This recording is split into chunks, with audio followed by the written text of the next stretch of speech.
सत्य सनातन धर्म चैनल को लाइक, शेयर, सब्सक्राइब करें। एक दुल्हन का दर्द। भोपाल में एक परिवार रहता था। उनके 2 बेटे और एक बेटी थी जिसका नाम था शालिनी। पढ़ाई में बहुत अधिक तेज थी। कुछ दिन बाद लंबी बीमारी के कारण शालिनी की मां का निधन हो गया। अब सारे घर की देखरेख की जिम्मेदारी शालिनी पर आ गई और शालिनी के पापा उसकी शादी जल्दी करवाने वाले थे। अब आगे शालिनी की मां का देहांत हुए कुछ ही समय बिता था कि उसके पिताजी उसके लिए दूल्हे की तलाश में निकल पड़े। शालिनी के एक करीबी रिश्तेदार ने एक लड़का उनको बताया शालिनी की शादी के लिए। अब शालिनी के पिता ने उस लड़के और उसके परिवार की कोई खोज खबर नहीं करी, बस तुरंत रिश्ता तय कर दिया और कुछ समय बाद उसकी शादी भी कर दी गई। शालिनी बहुत भोली भाली लड़की थी। अब शादी के बाद शालिनी डोली में बैठकर ससुराल पहुंची। वहां उसका कोई खास धूमधाम से स्वागत नहीं किया गया। शालिनी को ससुराल में कदम रखते ही उसके जीवन में दुखों का पहाड़ टूट पड़ा। जैसे ही शालिनी के पति ने घर में कदम रखा, गठजोड़ी को फेंक कर अपने रिश्तेदारों व दोस्तों के पास चला गया। शालिनी के पति का नाम सतीश था। सतीश की एक चाची बेचारी शालिनी को एक कमरे में ले गई, वहां उसे बैठा दिया। दोपहर को 1-2 बजे वह डोली ससुराल पहुंची थी। अब शाम के 8 बज चुके थे। सर्ज विदा हो गया था। चंदा का आगमन हुआ। शालिनी को किसी ने पानी तक नहीं पूछा, ना ही कोई उसके पास आकर बैठा। बेचारी शर्माई घबराई सी चुपचाप कमरे के बाहर देखती रही। रिश्तेदारों की विदाई हो रही थी। कई रिश्तेदार अभी रुक गए थे, कुछ रवाना हो गए थे। अब फोटोग्राफर आया। उसने कहा, मुझे दुल्हन के कुछ फोटोग्राफ निकालने हैं, आप दुल्हन को तैयार कर दीजिए। तब शालिनी की बड़ी नंद आई और उसको तैयार होने के लिए बोल गई। तभी शालिनी की सास ने उस कमरे में प्रवेश किया और अपनी बेटी को संबोधन करके कहने लगी, इस बड़े बाप की बेटी से कह दे इसका मेरे घर में कोई काम नहीं, क्योंकि इसके पिता ने हमें लाखों रुपए दहेज में नहीं दिए। इसे मेरे घर में रहना है तो अपने अमीर बाप से लाखों रुपए लाकर दे देगी। उन रुपयों से हम मेडिकल स्टोर खोल देंगे शालिनी के देवर के लिए। शालिनी मन ही मन बहुत डर गई थी। बेचारी सोच रही थी ये सब क्या हो रहा है। एक तरफ उसका पति सतीश अभी तक उसके पास नहीं आया था। कुछ अटपटा लग रहा था उसे, मगर वह करती भी तो क्या। चुपचाप तैयार होकर बैठ गई। फोटोग्राफर ने कुछ फोटो निकाले। अब उस फोटोग्राफर ने सतीश को भी बुला लिया था। सतीश अनमने मन से बैठा, एक आधी फोटो निकलवाए और फिर उठकर वापस अपने रिश्तेदारों की महफिल में जा बैठा। अब दुल्हन को सुहाग सच पर ले जाया गया। काफी देर बाद शालिनी की नंद पकड़कर सतीश को कमरे में लाई। कमरे में आकर सतीश चुपचाप बेड पर आकर लेट गया। शालिनी से कुछ नहीं बोला। शालिनी सब कुछ देख रही थी। अब कुछ देर बाद सतीश ने कड़कते हुए शालिनी से कहा, अब ये तेरा नाटक खत्म कर और लाइट बंद कर दे, जाकर मुझे नींद आई है। शालिनी उठी और लाइट बंद करके आई।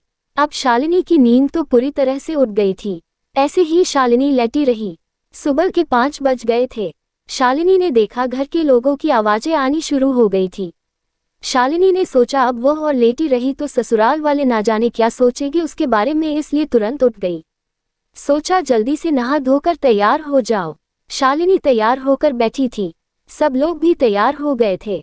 चाय पानी की व्यवस्था हो गई थी। अब सतीश भी उठ गया था।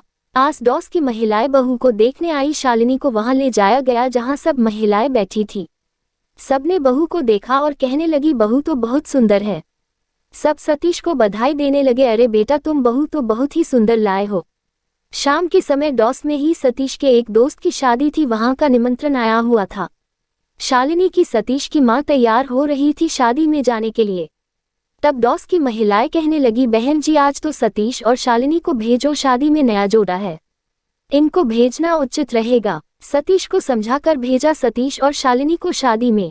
अगले दिन सतीश ने बहाना बनाया कि उसकी ड्यूटी आई है, इसलिए 2-3 दिन के लिए बाहर जाना पड़ेगा।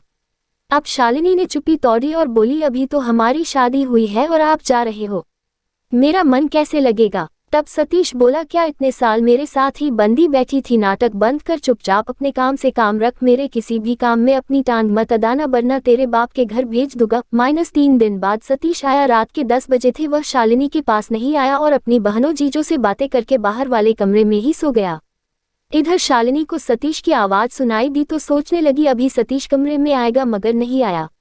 अगले दिन सुबह शालिनी के पीहर से फोन आया कि उसके लेने भैया आ जा रहे हैं। शालिनी मन में खुश हुई, चलो जब पीहर जाओगी तब सतीश से मुलाकात कर लूंगी। अब शाम को शालिनी के भैया आए शालिनी और सतीश को ले जाने, पर सतीश की मां ने कहा सतीश नहीं जाएगा, उसने मुझे कह दिया है मैं शालिनी के संग नहीं जाऊंगा।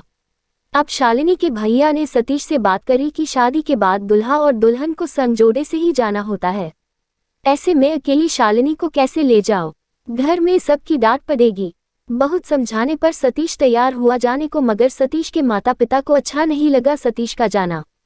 जब वे चलने लगे तो सतीश की मां शालिनी के भैया से बोली, देखो बेटा, तुम शालिनी को ले जाने आए हो, शालिनी को 15-20 दिन अपने घर रखना, जल्दी ही मत भेज देना।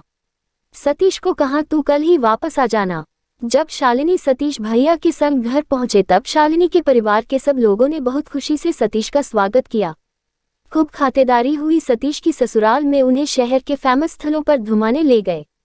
ऐसे करते अगले दिन सतीश तैयार हो गया अपने घर वापस जाने के लिए। शालिनी के पापा व परिवार वालों ने उसे रोकना चाहा मगर नहीं रुका। अब शालिनी की सहेलियां व दोस्त की महिलाएं शालिनी से मिलने आई और सब ने कहा शालिनी के चेहरे पर खुशी नजर नहीं आ रही।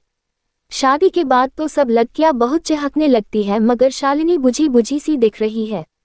शालिनी ने मौका देखकर अपनी भाभी से सारी बात बताई, कैसे सतीश उससे कटे कटे रहे, कोई बात नहीं की। फिर शालिनी की भाभी ने कहा, हो सकता है कोई बात हो, कई बार लड़कों की संगत गलत होती है, इसलिए तेरे संग से बात नहीं करी। शेष दूसरा।